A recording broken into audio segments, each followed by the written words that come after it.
नमस्ते नमस्ते। आओ जीतू बैठो। कौन क्या बात है? मैं बैठने नहीं आया मुखिया जी, कुछ निजी काम है। कहो भाई क्या काम है? एक बात याद रखना मुखिया जी, इस चाकू की धार बड़ी तेज है।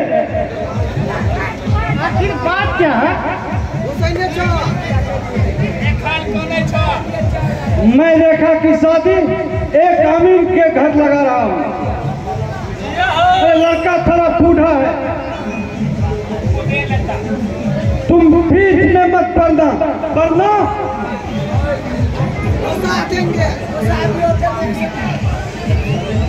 नहीं नहीं, मैं मूर्ख हूँ जो तुम्हारे बीच में आऊं। चाचा जी। कौन है भाई? अंदर चले जाओ। अच्छा तो मैं चलता हूँ मुखिया जी।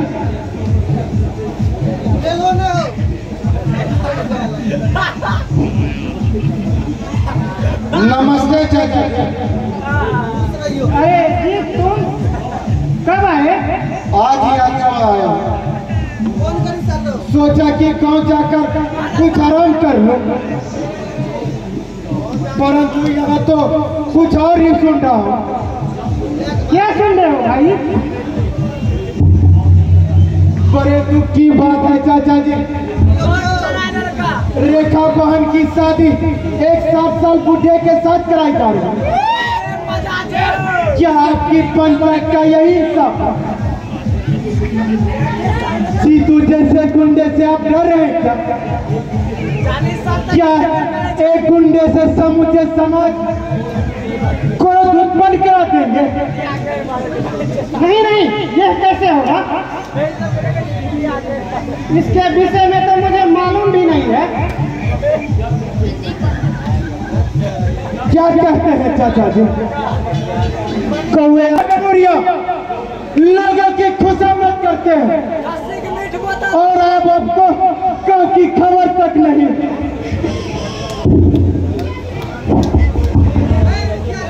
अभी कोई ठेकेदारी का टेंडर निकले तो सबसे पहले आप तक पहुंचेगी। अरे बात भी तो सुनाओ जी। रेखा तुम्हारी अपनी बहन भी तो नहीं है। मैं कुछ सुनना नहीं चाहता हूँ चाचा जी, सिर्फ यह देखना चाहता हूँ कि इस समाज के भोले भोले गरीब इंसान अरे पैसे दिए, अरे इन पर क्या धनवान व्यक्तियों की जवाब न हो, क्या फैसला हो सकता है? अरे बेटा, हमें किसी की शादी वादी में पढ़ने से क्या फायदा? चाचा जी ये शादी है या बर्बादी? और अगर ये बर्बादी है तो और आपका गाँव का मुखिया बनने का कोई अधिकार नहीं। आप इस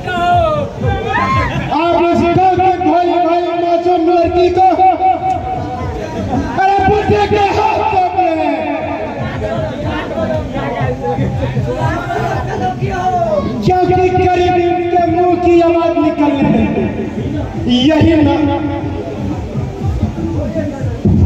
बोलिए चाचा जी। रेखा और मीना जैसी, रेखा भी तो आपकी बेटी है, क्या आप अपने बेटी का शादी एक 7 साल बुढ़े से कराना पसंद करेंगे? सीमा से बाहर मत जाओ, अपनी जुबान पर लगाम दो।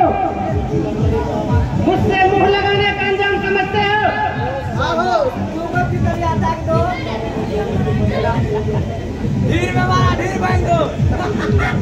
इसी ताकत और नशे की तोड़ होकर, इसी ताकत और दौलत के मन में चूर होकर अरे इस जन्नत को आपने बेच डाला है। संतोष पागल घमंडी इंसान सकते हैं, क्योंकि आपके पास धन दौलत और ताकत है। मैं गरीब हूँ, यही बड़ी गरीब लोगों की आत्मा से पूछिए, क्या यही आपका इंसाफ है?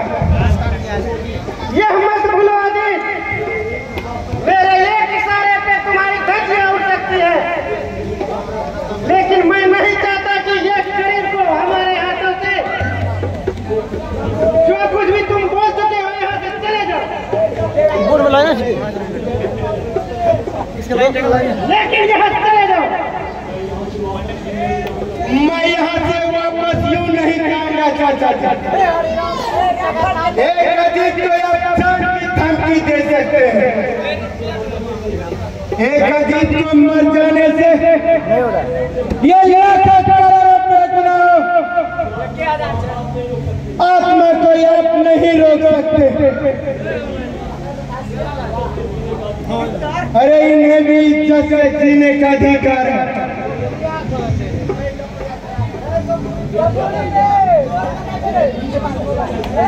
इन्हें भी प्रेम चाहिए। अरे इनके रगों में भी आपके जैसे लाल रक्त दौड़ रहे हैं, फिर आप में और इन गरीबों में क्या अंतर है? अरे अजीत, क्या गर्म हो रहे हो? अच्छा ये बताओ, क्या शादी तय हो गई है? हाँ चाचा, शादी तय हो गई। चीतू गुंडे ने मोहनलाल को लोग देखा, उसे मजबूर कर दिया। रेखा की शादी शिव प्रसाद से हो। वह अपने बाप की बात उठा नहीं सकती। दूसरी तरफ प्रभास के पिता उनके कान भर दिए गए। उनकी अमीर बेटा इस गांव की गरीब रेखा को चाहता था,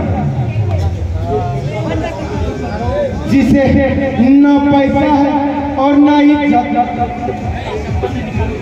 अच्छा ये शादी कब हो रही है जीतू? सुना है परसों बारात आई।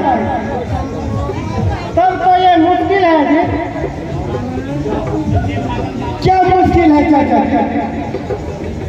मैं तो कल ही गंगा पार जा रहा हूँ गीता के लड़के देखने के लिए। अभी 1-2 दिन रुक जाइए चाचा, बाद में चले जाइए। नहीं अजीत, मुझे जाना बहुत जरूरी है। मैं जानता था कि आप मेरे रोकने से नहीं रुकेंगे, क्योंकि आप गुंडे से भयभीत हैं। एक गुंडे की भय से आप समूचे समाज इंसान को कहते हैं। इस गरीब के तरफ देखिए चाचा जी, अरे इनके सीने में भी एक दर्द छुपा है, जिनके आंखों में आंसू है, जिसके अरमानों का खून चूस चूस कर। अरे आपने इस ऊंची महल का नींव डाला। मैं जानता हूँ मेरे रोकने से आप नहीं रुकेंगे, लेकिन इतना याद रखना चाचा जी, इन गरीबों की हौसलों से एक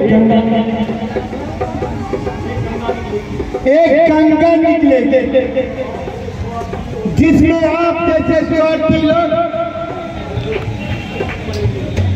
उसमें चीख चीख कर डूब मरेंगे, क्योंकि गरीबी अब तक का गर्दन गरीब की फिजा में जब जब कूदने वाली है, गर्दन गरीबों की फिजा में कूदने वाली है, दिए की लो बताती है, दिया तेरी बुझने वाली है। दिए की लो बताती है दिया तेरी बुझने वाली है। नशे में मगरूर मत हो, नशे में देख लो यारो, अब जुल्म की विरुद्ध जनता गूंजने वाली है। दिए की लो बताती है दिया तेरी बुझने वाली है। अब मैं चाह रहा हूं लेकिन इतना बात याद रखना,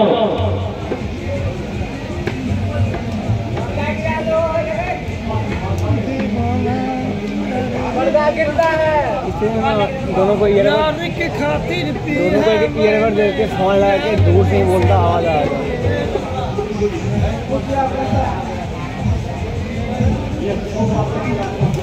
यह छोकरा भी अपने आप को खूब समझता है। जब भी गाँव आता है कुछ न कुछ हल्ला गुल्ला करना शुरू कर देता है। आज बहाना बनाया कि गीता के शादी के लिए लड़का देखने जाना है, फिर भी पकड़ लिया।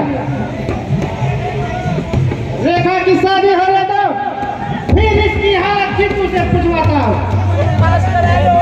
अरे हरिया, यहाँ आने की कोई जरूरत नहीं, मेरे कपड़े बैग में कर दो। अच्छा मालिक,